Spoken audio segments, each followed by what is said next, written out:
Dividing polynomials, dividing by a monomial, one term, a single term. All right, this is much, much simpler than when you add multiple terms to the denominator. So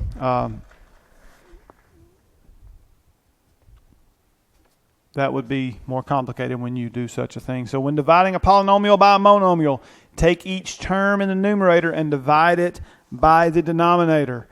After you have performed this step, each term will be a fraction where you will likely need to divide like bases in order to simplify.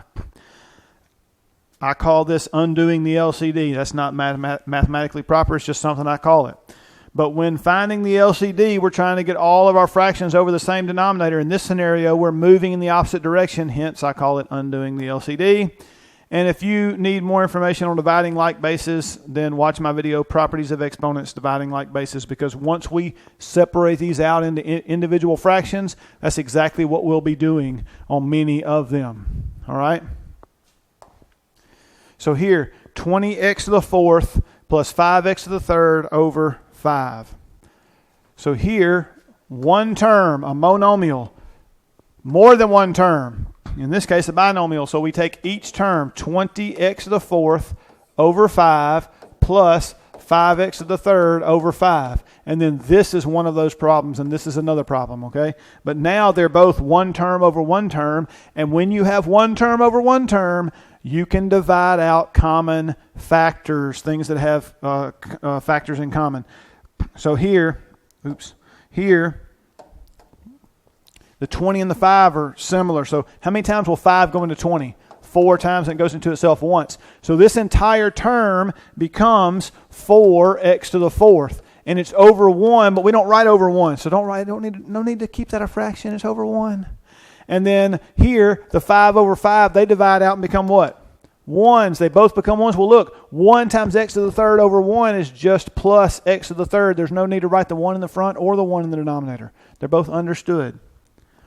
So 4x to the fourth plus x to the third. And that's it. You're done with that one as far as dividing by that monomial there. Same thing. 2 terms over a single term. This is when you do this is when it's over a single term. There are other techniques involved with other things, but the technique we're focusing on here is if it's over one term, this is what you can do here to divide these out. So 24x to the fourth over 8x, and then minus 8x to the third over 8x. So again, one term over one term. That's why we did this. So 24 over 8, right? How many times will 8 go into 24? 3 times, and it goes in this once, so you have a 1 down there. And how many x's remain? Well, look, when you divide like bases, you subtract, and their 4's bigger up top. So x to the 4 minus 1, right? There's understood to be a 1. So the x's are left in the numerator there, right, when you get rid of those. So you're left with 3x to the third, right? 4 minus 1 is 3. You don't have a fraction anymore. Nothing is left down here but a 1, so don't worry about writing it. Here, again, one term over one term, 8 over 8. It's minus. That's a minus here, right? There's no negative in here to change it. So minus, and then 8 over 8. These become 1, so I'm not going to write either one right now unless that's all I have left. And then x's, 3 x's in the top, so x to the 3 minus 1. So this is just minus x squared, okay? Minus x squared there.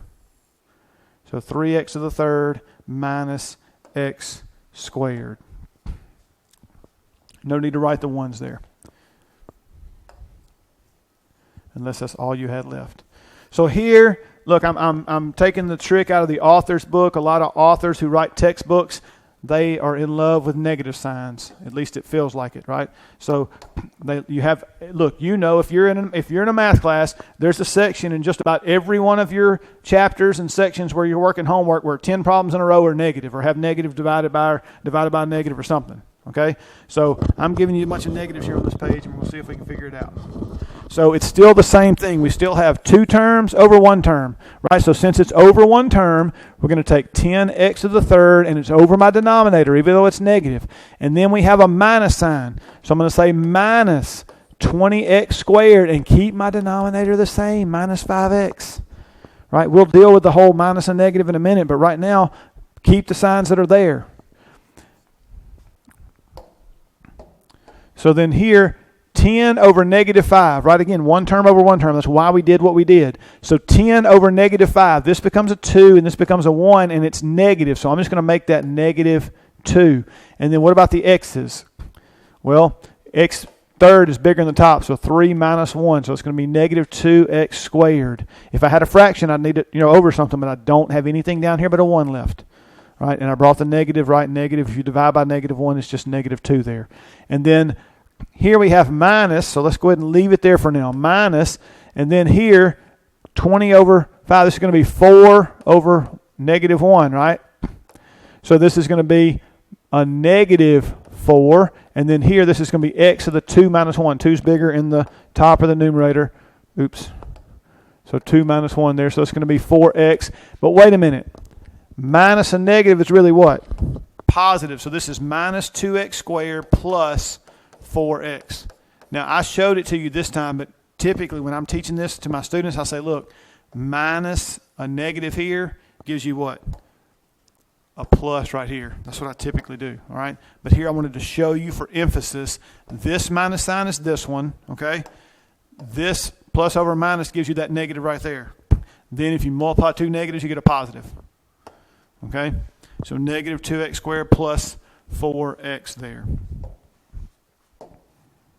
All right, so here, again, let's take 3 terms this time over 1 term. Still the same process, still the exact same process. We're going to take negative 18x to the 5th over negative 6x to the 3rd plus 24x to the 4th minus 6x to the 3rd minus 12x to the 3rd over negative 6. Don't forget that negative on that 6x to the 3rd on each one of those. And if you had 10 terms up here, you'd write that negative 6x to the 3rd 10 times.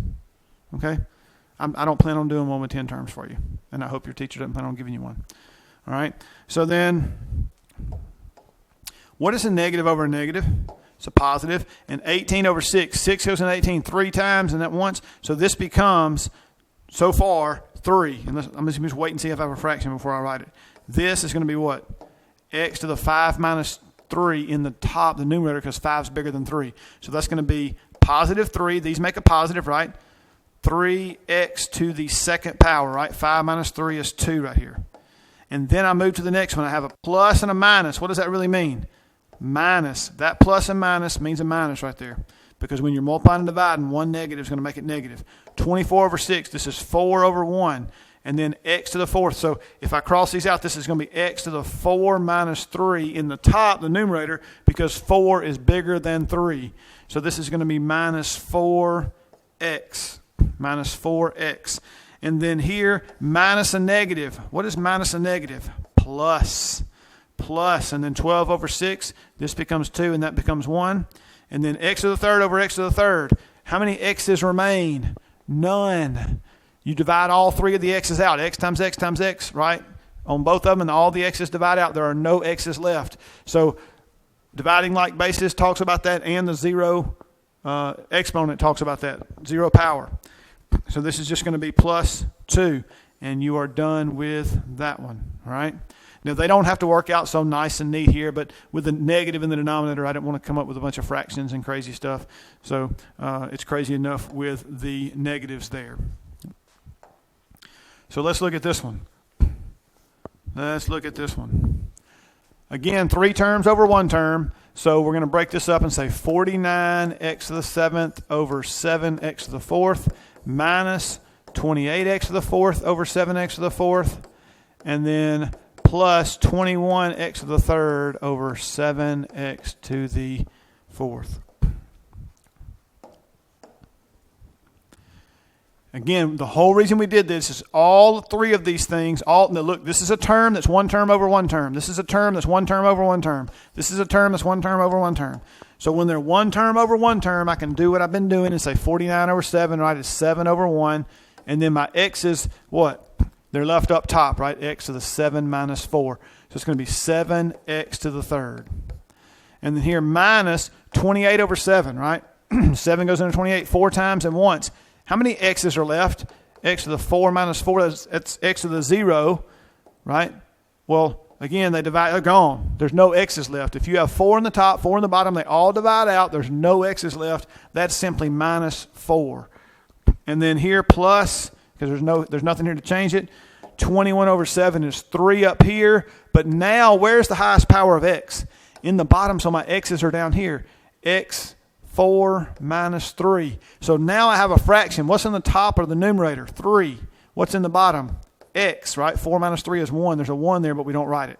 So 7x to the third minus 4 plus 3 over x. And that is my final answer here for this one. And again, there's more on this on my video about dividing like bases. And also, not only is this in there, but also the zero power video talks about the same thing, and negative exponent video talks about this scenario over here. So they're there. Here, this is the same problem, just on steroids. Okay, it's the same thing, just bigger and badder. It's 3 terms, although those terms have a lot in them, right? 3 factors each. So we're going to say this is going to be 35 x to the 7th, y to the 6th, all over 5x squared, y to the 5th, minus 10x to the 4th, y to the 5th, over 5x squared, y to the 5th. That part's not changing in the bottom, right? Plus 25x to the 3rd, y to the 3rd, over 5x squared, y to the 5th. And then we start dividing out things, right? Because we have 1 term over 1 term for all 3 of these. So 35 over 5 is a 7 up here and a 1 down here. So the 1 we don't worry about. Where are the x's left? In the top, 7's bigger than 2. So x to the 7 minus 2. Y's, again, 6 is bigger than 5. So y to the 6 minus 5. So that first term is 7 x to the what power? 5 y to the what? 1. Do we write the 1? No. Okay, if you write it down, go, oh, wait a minute, erase it. And you can erase it because you use a what when you do math? Oh, a pencil. That's right. We use a pencil. Now, if you're in my class, you can take notes with a Sharpie. I don't care. But when you take my test, take it with a pencil. If you don't, I count off 1,000,000 points. You never recover. Okay? I'm joking. All right, but don't take it in a pen. Pencil only. Pencil only. Pencil only for a test. All right? And then 10 over 5 is a 2 and a 1. And we have a minus sign out front with nothing to change it. So minus 2's up top. What about x's? Highest power's in the top, 4 minus 2. What about y's? Well, 5 in both places means there are none remaining, right? Where's the biggest power? There's not a biggest power. They're the same. There's none left over. Okay? So that term is simply minus 2x squared. And then, oops, I don't want to change color, plus 25 over 5 is 5. X is x to the 3 minus 2 up here. And then y's, wait a minute, the bigger y's are in the bottom. So y to the 5 minus 3 is left in the denominator. So this is going to be plus, we have a fraction, 5x to the first, but we don't write that, over what? Y squared. And that is our final answer here. All right. Now, again, these can get longer and crazier, but this one's pretty crazy here. I gave you a pretty crazy one here to end up with that even had a fraction left over in it and that kind of stuff. Okay.